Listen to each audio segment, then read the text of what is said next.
আওয়ামী লীগের পতাকা তলে কেউ বিক্ষোভ করলে আইনের মুখোমুখি করার হুঁশিয়ারি প্রেস সচিবের। দলটিকে প্রতিহতে একাত্রা থাকার ঘোষণা বিভিন্ন দলের।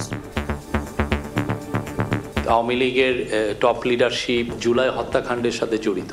বাংলাদেশে যতদিন না তারা ক্ষমা চাচ্ছে, যতদিন না তাদের এই লিডারশিপকে ট্রায়ালের মধ্যে আনা হচ্ছে, ততদিন তাদের কোনো প্রোটেস্ট করার আসলে করতে দেওয়া হবে না। আইসিটি ট্রাইব্যুনালে যারা এখন বিচারের মুখোমুখি গণহত্যার জন্য তারা আবার ফিরে আসতে চান, এটা এক ধরনের ঔদ্ধত্যের বহিঃপ্রকাশ। আওয়ামী লীগের যে কোনো পদক্ষেপকেই শুধু রাজনৈতিক বিভিন্ন দল নয়, আপামর জনগণই সেদিকে নজর রাখছে।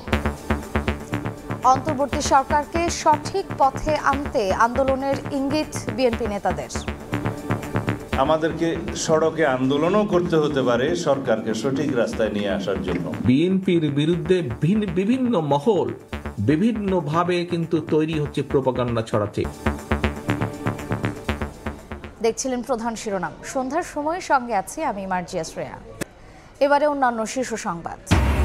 সীমান্তে হামলা হত্যা বন্ধ করতে হবে ভারতকে। দিল্লিতে বিজিবি বিএসএফ বৈঠকে আলোচনা হবে অসম চুক্তি নিয়েও, বললেন স্বরাষ্ট্র উপদেষ্টা। অপপ্রচার বন্ধের আহ্বান।